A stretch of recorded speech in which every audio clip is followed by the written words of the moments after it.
Good morning friends. LT grade का जो English का एग्ज़ाम हुआ है उसकी कंप्लीट पेपर की जी इंग्लिश का जो पेपर है 120 क्वेश्चंस का उसकी कंप्लीट आंसर की आपके सामने है। किस क्वेश्चन का कौन सा आंसर है देखिए। Who is the hero. 31 से लेकर 35 तक तो पैसेज के ऊपर डिपेंड है, वो हम लास्ट में करेंगे। 36 से स्टार्ट करते हैं। Who is the hero of the play all for love. इसके हीरो कौन है? मार्क एंटोनी है। और 37 क्वेश्चन है। All for love is play written in the Restoration age, ये रेस्टोरेशन एज का है।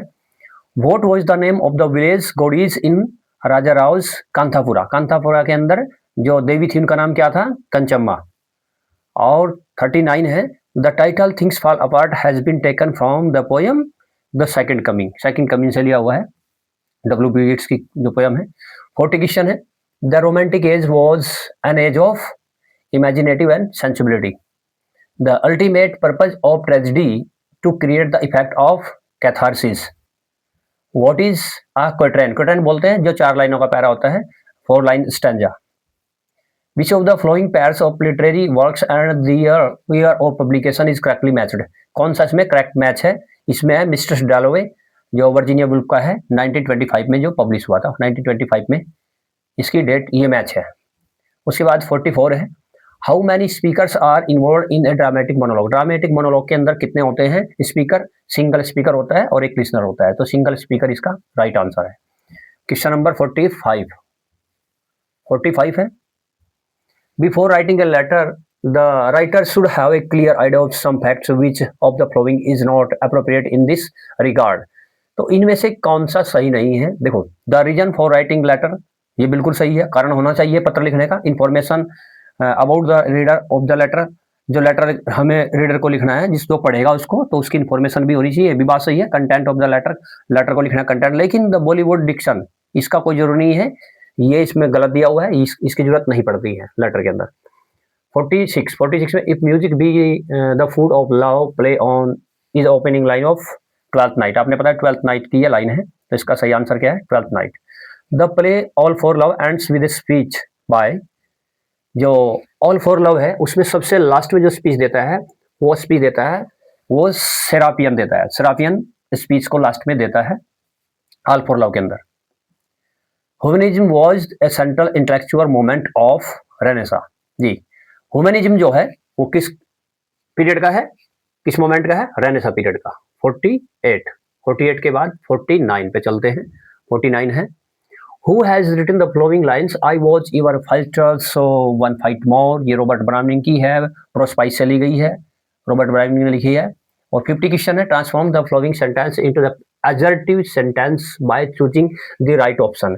अच्छा, इस क्वेश्चन में थोड़ा कंफ्यूजन हो रहा था, लेकिन इसका सही आंसर क्या है? ये वाला है, this is not the kind of dress to wear in school. क्योंकि एजर्टिव सेंटेंस क्या होते हैं?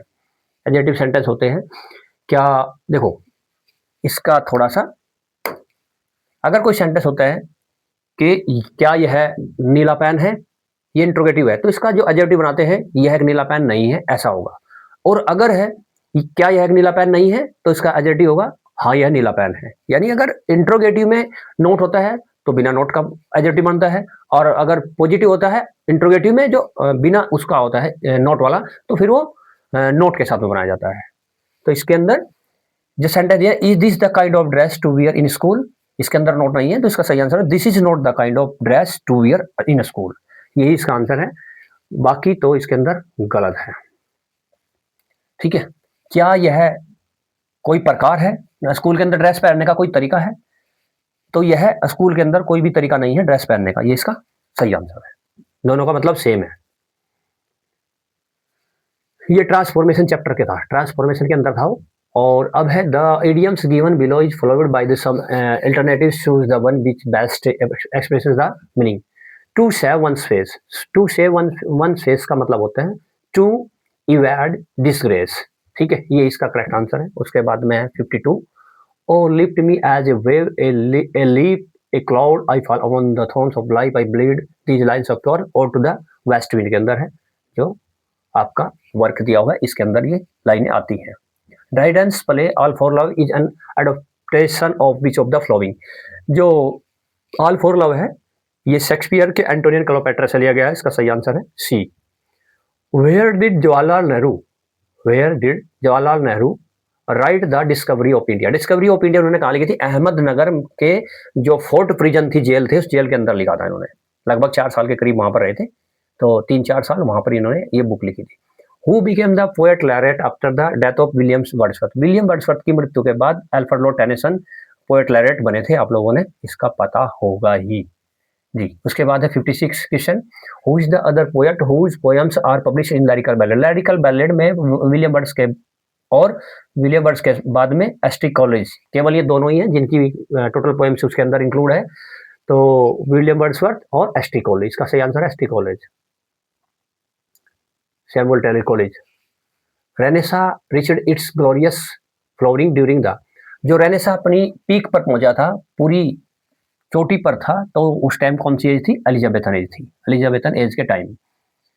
The elder sister in Kamala Markandaya's novel two virgins runs after, देखो इसके अंदर 2 सिस्टर होती हैं, तो जो सिस्टर बड़ी होती है, ललिता उसका नाम है, वो एक फिल्म डायरेक्टर बनने की कोशिश करती है, तो इसका सही आंसर है ए फिल्म डायरेक्टर।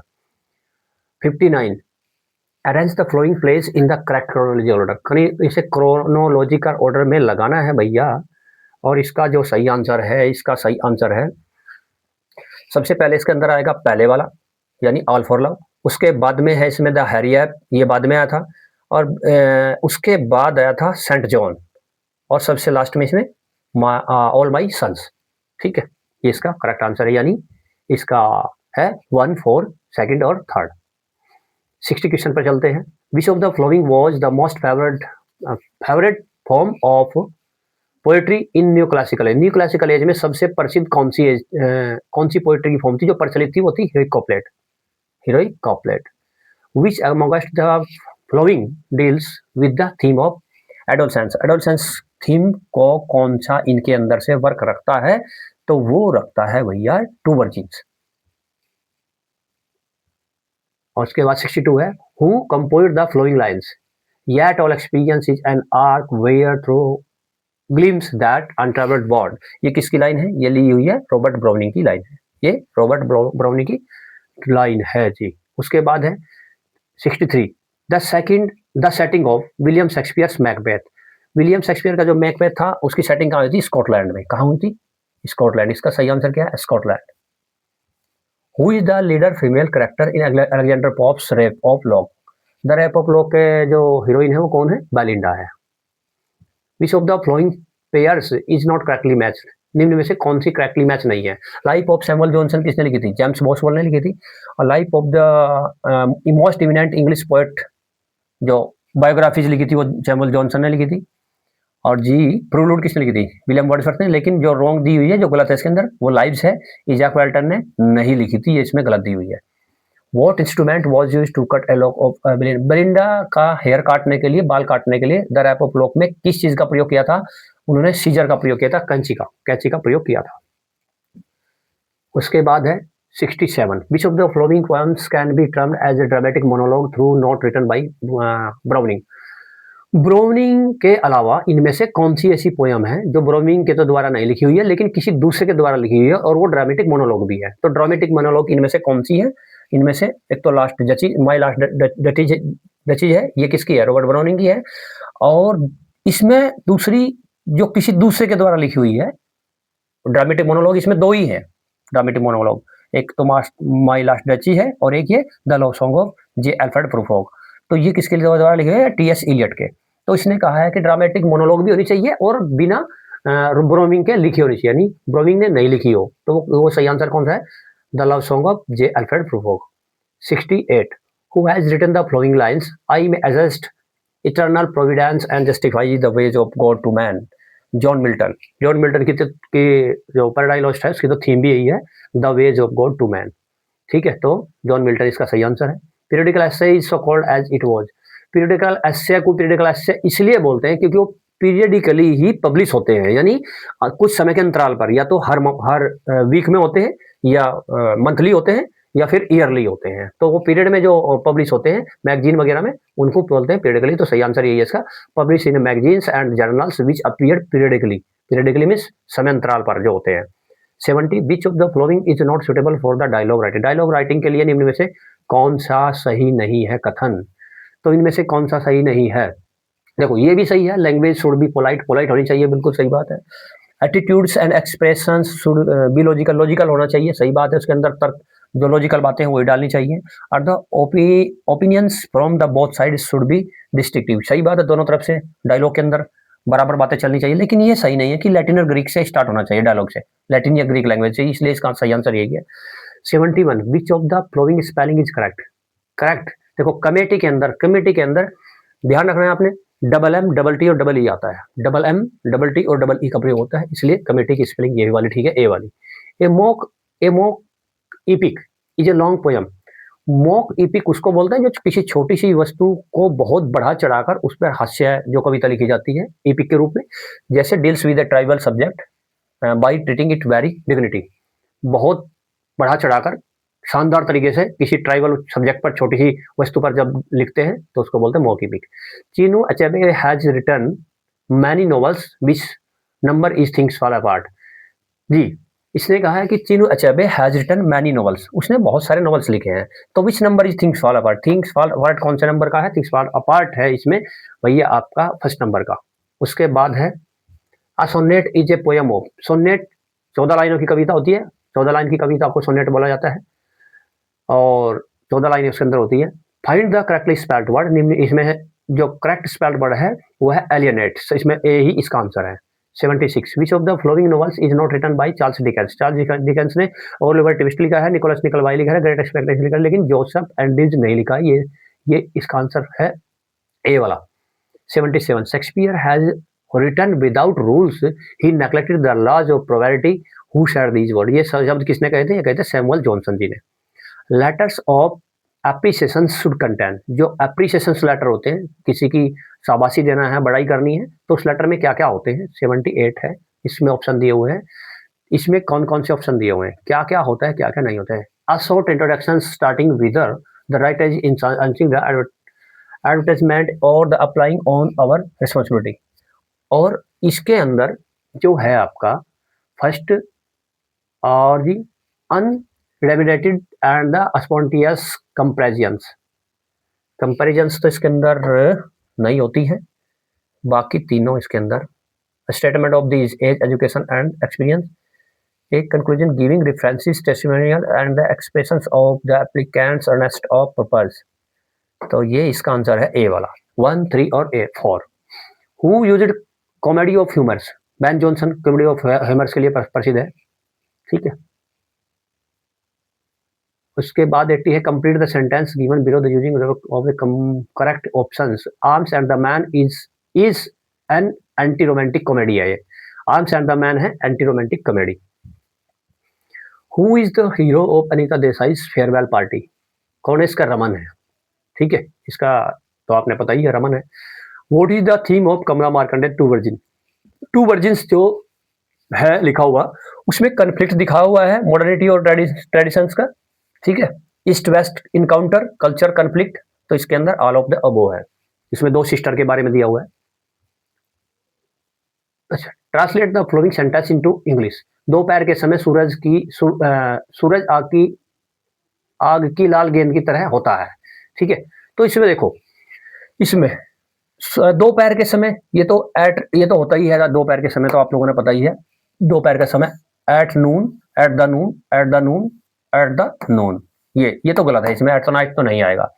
और सन इज लाइक, इसके अंदर सन इज लाइक, सन होता है किसकी तरह, sun is like, sun is like और सन इज लाइक, ठीक है, तो ये भी नहीं है क्योंकि इसमें तो सन इज रेड लिखा हुआ है, सन इज लाइक, तो दो तो गलत हो गए।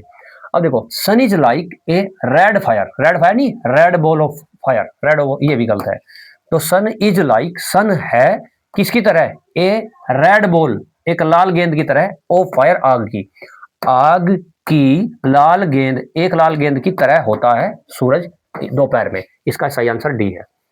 उसके बाद है 84 में फिल इन द ब्लैंक्स,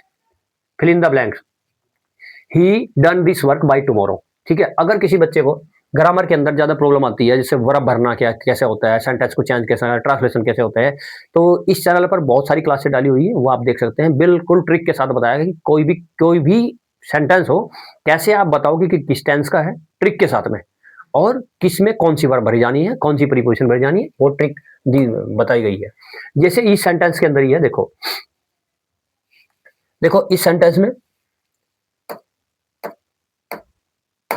ही और done this work by tomorrow, देखो ये यहां पर थर्ड वर्ब है। आपने ध्यान रखना है, जिस सेंटेंस में थर्ड वर्ब होती है उसमें हैज, हैव और हैड का प्रयोग जरूर होता है, यानी इन तीनों में से तो जरूर आएगा, पहली शर्त तो यह है। ठीक है, हो गया। अब उसके बाद इसके साथ में थर्ड फॉर्म लगती है। अब इसके बाद एक पहचान आपने ध्यान रखनी, जिस सेंटेंस में tomorrow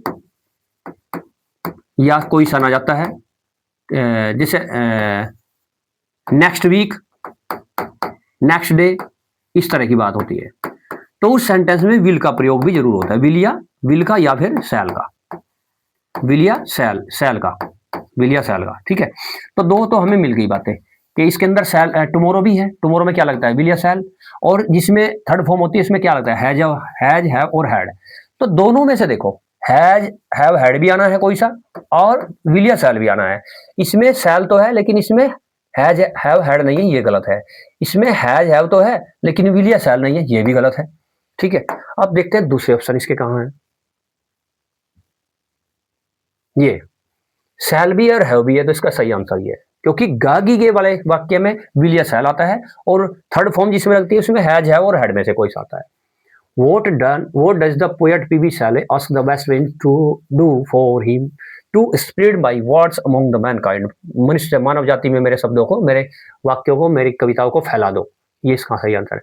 I'll be the revenged on the whole pack of you, ये 12th नाइट का सेंटेंस है। What type of narrative technique is used by in Mr. Dallo? Mr. Dallo में stream of consciousness का प्रयोग किया Virginia Woolf ने, और the Victorian age was an age of prudence and insistence, इसका सही आंसर सी है। Nathaniel Hawthorne's scarlet letter is fundamentally study in, इसके अंदर देखो नेथेलियन हाउथॉर्न जो है इसका स्कारलेट लेटर है, ये आता है भैया द पैथोलॉजी ऑफ रिमर्स के अंदर। इसका बिल्कुल करेक्ट आंसर है डी, डी इसका आंसर है। 90 देखो, 90 पे चलते हैं। This type of flowers does Kapila has for Padmini, Girish Karnad का जो हायदाना है उसके अंदर कपिला जो जाकर फूल लेकर आता है पद्मिनी के लिए, वो कौन सा होता है, फॉर्चुनेट लेडी नामक का फूल होता है वो। The word smog is made up of two words, smoke plus fog, smoke और फोग मिलकर स्मोक बनाता है।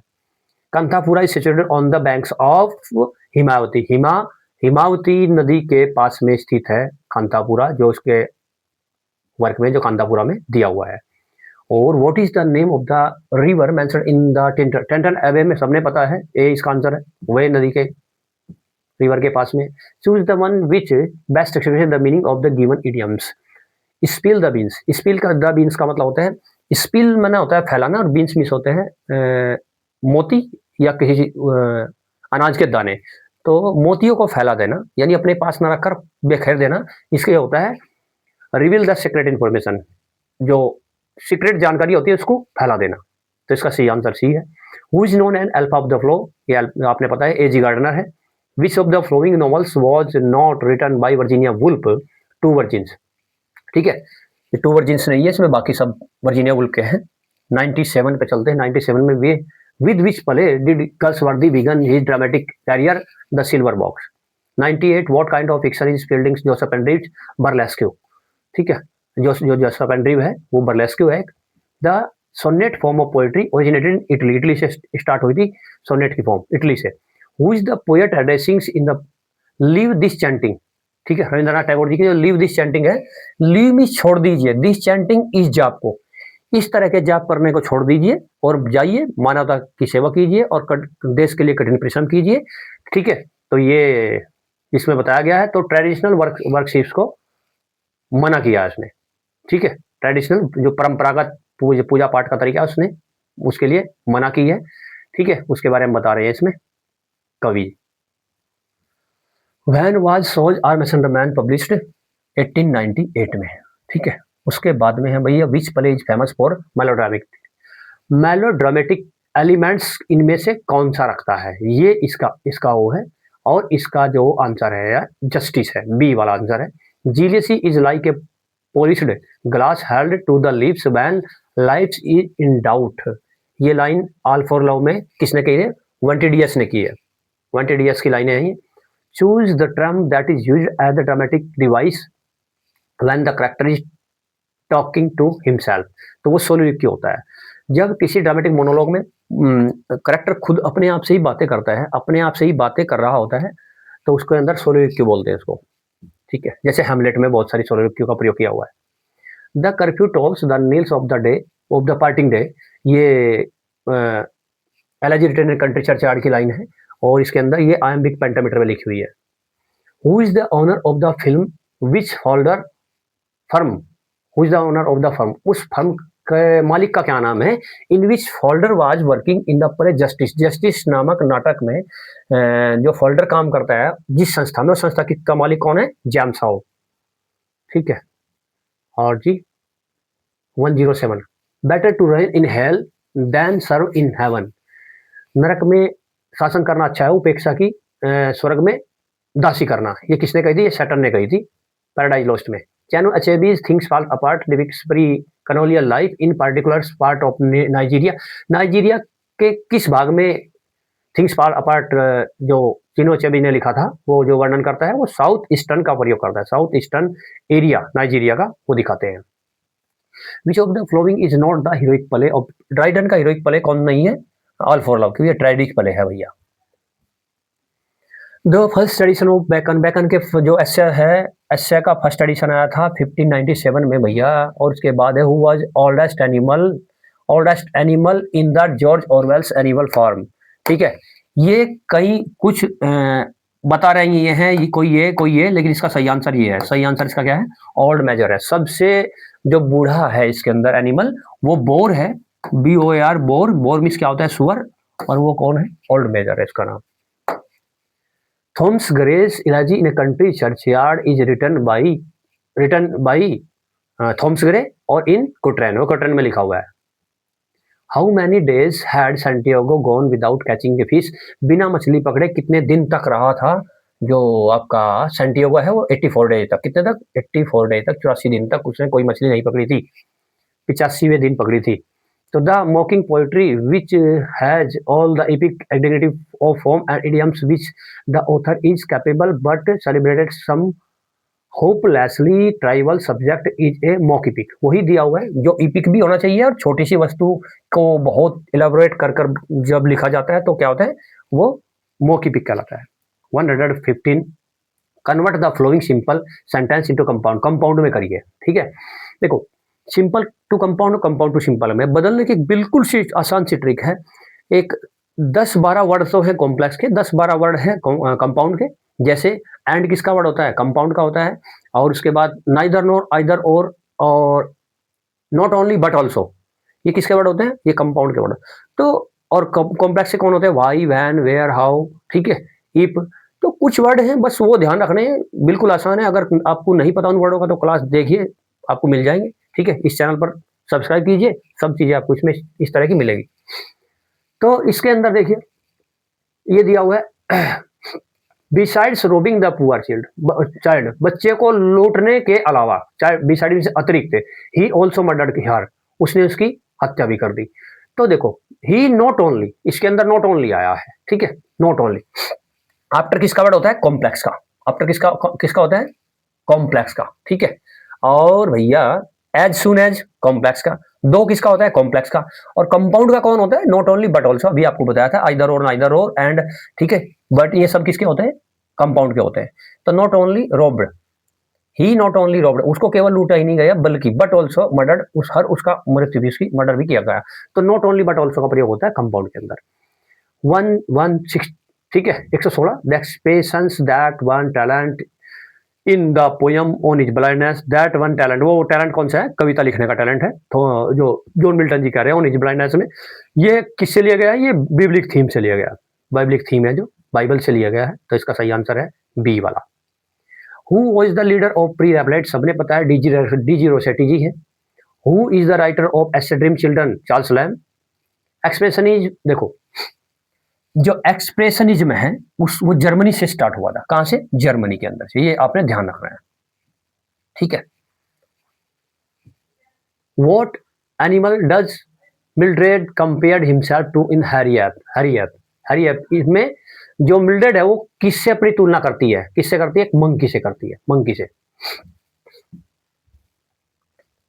With reference to later writing, which of the following expressions correct कौन सी है? देखो, yours sincerely, आपने देखा एप्लीकेशन में लिखते हैं yours obediently, है ना, yours truly, तो yours होता है, उसमें एपोस्ट्रोफी नहीं आता है, yours sincerely, ये इसका सही आंसर है। Whom is John Keats addressing in the following lines? Sylvian historians who can the spexes flowery tale, ये ग्रीशियन अर्न की कविता से लिया गया है। और सिल्वियन, देखो सिल्वन हिस्टोरियन किसको बोलता है? ग्रीशियन अर्न को ही बोलता है जॉन किट्स, क्योंकि वो एक ऐतिहासिक प्रतीक है। Identify the correct sentence from the options given below, ठीक है, इनमें से सही बताना है। The newly elected leader together with his wife was invited, देखो इस सेंटेंस में ये वाला सही है। क्यों सही है? देखो इस सेंटेंस के अंदर देखो इसमें क्या दिया हुआ है, इसमें तो वाजवर का प्रयोग ही नहीं किया है, ये तो गलत ही है बी वाला। इसमें इजमार वाजवर नहीं है, ये तो गलत ही है, हेल्पिंग वर्ब नहीं आई है। और इसके अंदर हेल्पिंग वर्ब आर है, इसके अंदर हेल्पिंग वर्ब वर है। तो ये जो है आपका सेंटेंस, ये इसके अंदर ना तो वर आएगा ना आर आएगा, ठीक है। और हेल्पिंग वर्ब इसमें दी ही नहीं है, ये भी गलती है। ये सही है सिंगुलर, क्योंकि ये वाक्य सिंगुलर है। ये पता है इसका मतलब क्या है? एक नया निर्वाचित नेता अपनी पत्नी के साथ इनवाइट किया गया डिनर के लिए, तो वाज आएगा, क्योंकि इनवाइट कौन किया गया? इलेक्टेड लीडर, नवनिर्वाचित नेता। वो भले ही चाहे अपने पूरे परिवार के साथ आया हो। देखो मैं अपने बच्चों, अपने दोस्तों के साथ में दिल्ली गया, तो आई के साथ में सब्जेक्ट, इसका हेल्पिंग वर्ब का प्रयोग होगा, ना कि उन बच्चों और दोस्तों के साथ। तो इसलिए लीडर के लिए प्रयोग होगा इसमें वाज, ठीक है। तो ये सेंटेंस इसका सही है। 1 to 4, how many heroes does the novel Joseph Andrews have? 2, इसके अंदर 2 हीरो हैं, और the change the degrees of comparison in that sentence without changing the meaning.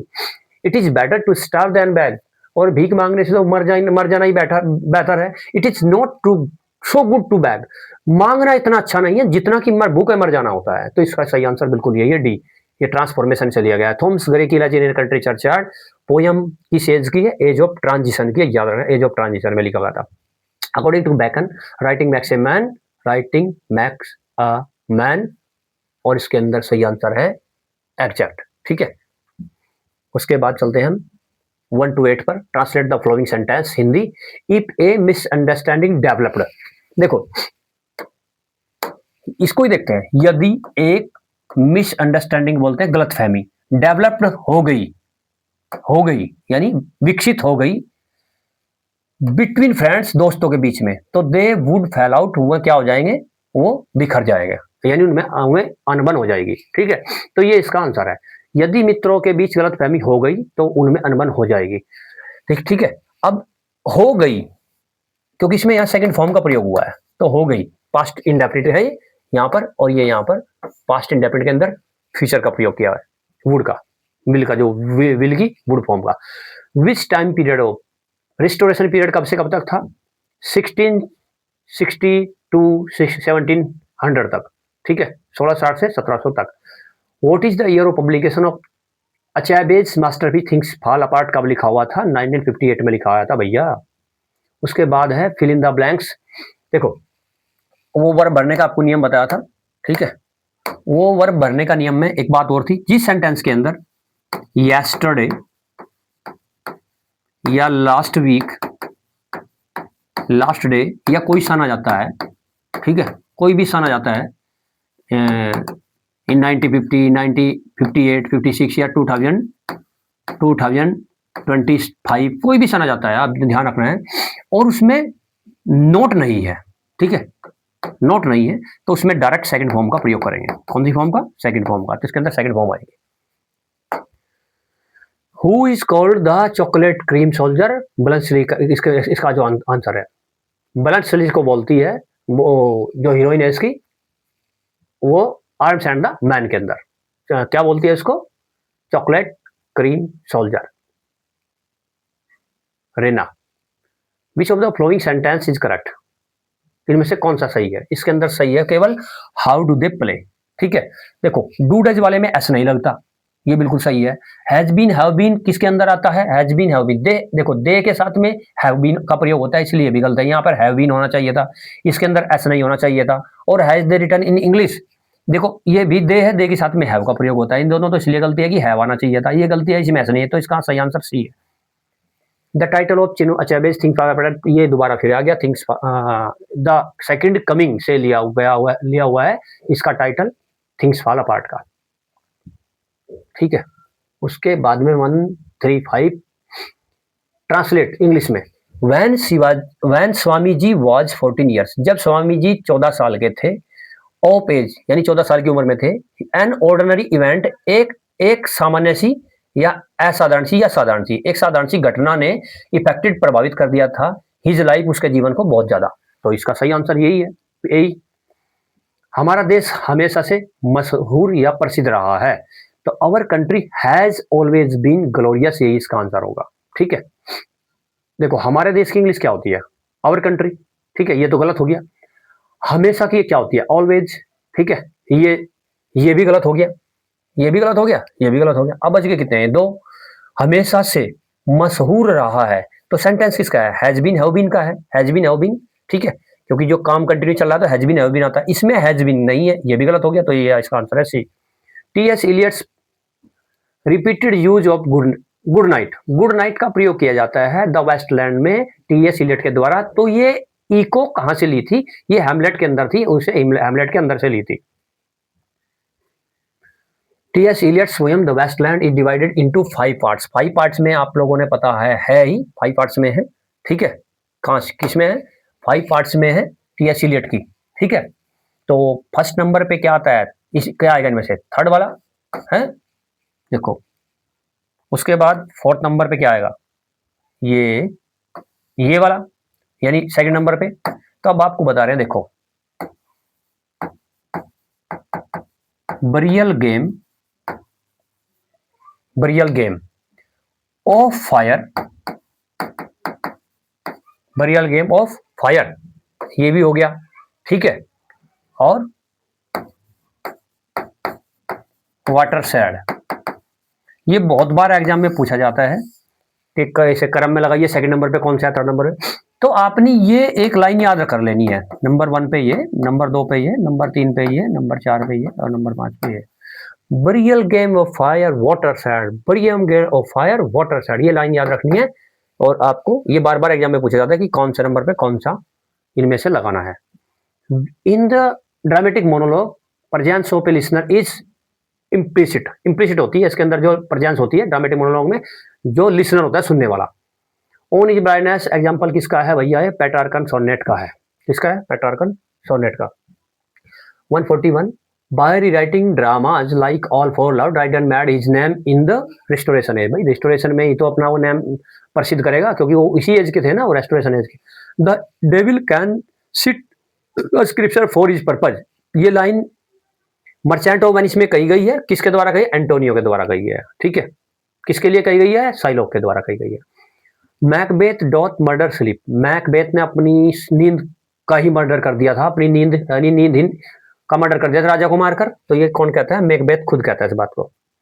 Harold पिंटर्स का जो प्ले है द बर्थडे पार्टी, उसका दूसरा नाम क्या है, कॉमेडी ऑफ मैनेक, ध्यान रखना है, कॉमेडी ऑफ मैनेक ही है वो। उसके बाद है वाई वेस्टलैंड, जो टी.एस. इलियट, ये टी.एस. इलियट की है, डिपिक्टेड द इजरा पॉइंट, ये इजरा पॉइंट को डेडिकेटेड है, ध्यान रखना है, इजरा पॉइंट को डेडिकेट की गई है द वेस्टलैंड। शेक्सपियर का जो फर्स्ट रोमन ट्रेजेडी है वो क्या कौन सी है, वो है Titus Andronicus. Renaissance was a revival of learning, भाई रेनेसा दूसरे नाम से किसे जाना जाता है, रिवाइवल ऑफ लर्निंग के नाम से जाना जाता है। और इसके बाद है 148 विच of the following is correctly matched, इनमें से कौन सा मैच है, टैड ह्यूग्स क्रोलाइट्स, ये तो दे भी रखा था, ये इसका सही आंसर है। 149 the first novel by Charles Dickens का पहला नोवेल कौन सा था? पिकविक पेपर्स, जो पीरियडिकली सीरियल फॉर्म में इन्होंने प्रकाशित किया था। न्यू क्लासिकल एज का दूसरा नाम क्या है? प्रोज एंड रीजन एज भी है। ठीक है, हो गया। अब इसके बाद आपका एक पैसेज बच गया। पैसेज बस केवल आंसर बताते हैं शॉर्ट में, किसका आंसर क्या था।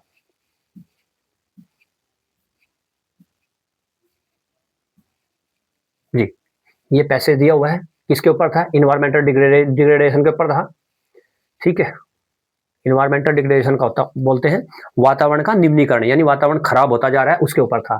What is the two about the, केवल बस क्वेश्चन आंसर बताते हैं। अबाउट द इकोनॉमिक डेवलपमेंट, इसके अंदर जो सही आंसर था, इसके अंदर जो आंसर है भैया डी वाला है, डी वाला। It has the staggered influence on the environmental quality which among the following is not a synonym. इनमें से कंपोजिशन का कौन सा सिनोनिम नहीं है? तो इनके अंदर जो कंपोजिशन है, कंपोजिशन का मतलब होता है संग्रह, मेल या समानता करना। तो जो ये तीनों है, इनकी तो बिल्कुल राइट है, सिनोनिम है, लेकिन ये नहीं है, ये सिनोनिम इसका नहीं है। तो इसका सही आंसर क्या है? कॉनन्ड्रम है। Which improved standard of living which among the following does not change environmental degradation, ये इसका आंसर है। Which among the following statement is false about the cleaner environmental, तो इसका सही आंसर है people are eager to sacrifice their essential needs, क्योंकि इस बात से तो उसने मना की है। और लास्ट इसका है, पैरे के अंदर जो 5 क्वेश्चन आते हैं, which among the following statement is false about the improved standard of living, improved standard of living does not harm the environment. जो इम्प्रूव्ड स्टैंडर्ड होता है, सुधारा हुआ स्तर है जीने का, वो नुकसान नहीं पहुंचाता है इन्वायरमेंट को, वातावरण को, ये इसका आंसर। ठीक है, अब मेरिट कितनी जा सकती है इसकी? मेरिट जाने की आपको बात बताते हैं, आपने ध्यान रखना है मेरिट कितनी जा सकती है इसकी। ठीक है, बिल्कुल जल्दी से देखते हैं। जो जर्नल है, जर्नल की जो मेरिट जाने की उम्मीद है 90 के आसपास है। ठीक है, ओबीसी की जो मेरिट जाने की उम्मीद है वो 85 के आसपास है। ठीक है, एससी एसटी की, तो एससी और एसटी की जाने की जो उम्मीद है की जा रही है वो 80 के आसपास है। ठीक है, समझ में? ये क्वेश्चन है, इतने क्वेश्चन के राइट होने चाहिए। ठीक है, 150 में से तो इसकी जो कट ऑफ है वो इसकी उम्मीद की जा रही है। ठीक है, थैंक्स फॉर वॉचिंग, जय हिंद।